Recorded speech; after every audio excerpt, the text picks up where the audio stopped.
नमस्कार, news track में आपका स्वागत है। मैं हूं योगेश मिश्र। इन दिनों राणा सांगा चर्चा में है। स्कूल की किताबों और इतिहास के पीले पड़ गए पन्नों से निकलकर भीड़ के बीच ला दिए गए हैं।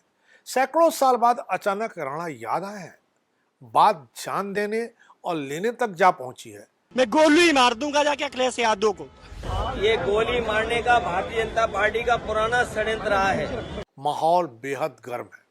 राणा सांगा महान योद्धा थे, हमने यही पढ़ा है। सही पढ़ा या गलत, कभी हमने पूछा ही नहीं। जो पढ़ाया गया उसे ही सही मान लिया। अब अचानक से राणा के बारे में कोई बात उछाल दी गई, किसी इतिहास की तरफ से नहीं बल्कि किसी नेता की तरफ से। पता नहीं किसने ध्यान दिया या नहीं, कितना ध्यान दिया, कितना उचित समझा, कहा नहीं जा सकता है। लेकिन एक ग्रुप ने पूरा ध्यान दे दिया, क्योंकि यहां मसला जाति विशेष से जाकर जुड़ गया। गुस्सा यहीं से फूटा। राणा तो भारत के योद्धा थे, बड़ी लड़ाइयां लड़ी, वे राष्ट्र के योद्धा थे। उनके बारे में कोई कुछ ऐसा कहे जो हमें नापसंद हो तो आक्रोश सभी में भड़कना लाजमी होना चाहिए। लेकिन ऐसा कुछ नहीं हुआ। गुस्सा केवल राणा की जाति वाले, वो भी ऐसे लोग जो अपनी एक प्राइवेट आर्मी चलाते हैं, वही हुए।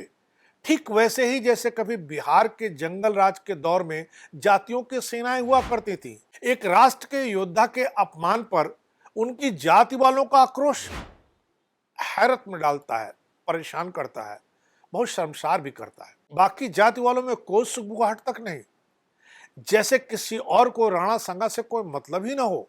यह कैसी अजीब सी बात है। क्या राणा अब एक जाति विशेष तक सिमट के रह गए हैं? हम तो उन्हें राष्ट्र का योद्धा मानते हैं, राणा की वीरता का यशोगान करते हैं। यह बताते हुए गर्वित होते हैं कि बायां हाथ कट जाने के बाद भी तलवारबाजी का हुनर दुश्मनों के बीच चर्चा का सबब रहता रहा। उन्होंने बाबर को हराया, इब्राहिम लोदी को हराया, भारत को एक सूत्र में पिरोने का काम किया। पर यह सब हम भूल गए, केवल राणा को जात की जमात में बांध कर रह गए। एक नई शुरुआत है, जाति का मामला है। रानी पद्मावती पर बनी फिल्म पद्मावत पर गुस्सा था, लेकिन राष्ट्र का नहीं, सिर्फ उन्हीं जातिगत सेना वालों का। अब तो इतिहास के पन्नों में दर्ज सभी नायकों, योद्धाओं, खलनायकों, सम्राटों, सेनापतियों की जातियों की बात की जाएगी।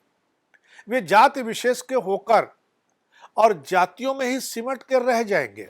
औरंगजेब की बात कर लेते हैं। अब तो खैर उनका मामला कहां और कैसे चुपके से गुम हो गया, पता ही नहीं चला। लेकिन उस मामले में भी पक्ष विपक्ष वाले मुट्ठी भर लोग ही थे। वे भी किसी न किसी ग्रुप से जुड़े हुए। आमजन या राष्ट्र तो अपनी दाल रोटी के जुगाड़ में मशरूफ था। ऐसा दुनिया में न कहीं देखा न सुना गया, लेकिन हमने यह कर दिखाया। हमारी यही उपलब्धि है, जाति गौरव। जान जाए पर जाति न जाए। वैसे यह सब नए जमाने की चीज है, ऐसा कहना भी गलत होगा, क्योंकि इनके बीज बहुत पहले से हमने बो रखे हैं। तमाम जातियों पर छुट्टी इसलिए चालू कर दी गई क्योंकि उन हस्तियों की जाति वालों की डिमांड थी। किसी भी चुनाव में जातिवाद का दिगंबर स्वरूप आप देख सकते हैं। इतना ही क्यों, हमारे भगवान भी जातिगत सम्मान से जोड़े जा चुके हैं। कृष्ण और परशुराम इसके उदाहरण हैं। जब ईश्वर भी जात के हो गए तो फिर बलिहारी ही है। खैर, फिल वक्त बात राणा सांगा की है। उनकी असलियत क्या है, इसके बारे में जाति वाले या चंद नेता सोशल मीडिया, टीवी और प्रेस नोट वाली बयानबाजी में लगे पड़े हैं। लेकिन इतिहासकार चुप है, सरकार खामोश है।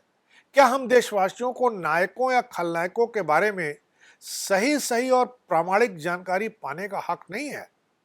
चलिए, माना कि इतिहासकार पक्षपाती हो सकते हैं, तो फिर सरकार ही क्यों नहीं पद्मावतियों, औरंगजेबों और राणाओं के बारे में श्वेत पत्र जारी कर हमेशा के लिए चीजें स्पष्ट और समाप्त कर देना चाहती है? नहीं, ऐसा कोई नहीं करता है, न कोई डिमांड करता है, न कभी इस तरह सोचा गया न किया गया। यह दुनिया एआई, ग्लोबल ट्रेंड, इनोवेशन में जुटी है। हम हैं सैकड़ों बरस पहले हमारे राष्ट्र के लिए, हमारे लिए, राष्ट्र के सम्मान के लिए मर खप गए लोगों की लड़ाई जाति के खांचे में फिट करके लड़ रहे हैं। सच्चाई यह है कि कोई तो चाहता है कि हम इन्हीं सब में उलझे रहें, आज इसमें तो कल उसमें, इनसे निकल ना पाए। ऐसा जो चाहता है वो कोई इंसान या एक दल या एक ग्रुप नहीं है, बल्कि खुले में छुपा हुआ दानव है, एक पैरासाइट है जो हमारी उलझनों से पोषित होता है, फलता फूलता है, ताकत पाता है। हम उसे देख नहीं पाते, लेकिन वो हमारे बीच में है। यही दानव आज राणा पर पोषित है, कल किसी और पर होगा। इसका कोई अंत नहीं है, क्योंकि हमारे पास इतिहास नायकों, देवी देवताओं की कमी नहीं है। सबकी जातियां ढूंढी जाएंगी, सबकी लड़ाई होगी। यही है हमारा बौद्धिक स्तर, जो वाकई कृत्रिम ही है। ऐसे में हमें भला मशीनी एआई की क्या दरकार है, जब हम जातियों के खांचे से निकलने को तैयार नहीं हैं। तो बाकी विकास के दावे, भारत को एक बार फिर विकसित राष्ट्र बनाने का संकल्प, भारत को एक बार फिर स्वर्ण युग की ओर ले जाने का भरोसा, ये सब बेईमानी लगते हैं। सबसे पहले जातियों के खांचे से निकलिए, और कोई भी इंसान जिसने इस देश के लिए,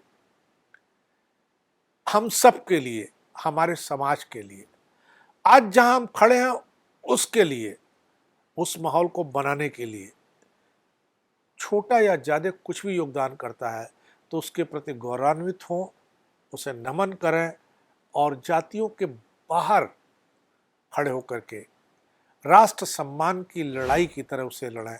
इस उम्मीद का जगना स्वाभाविक है।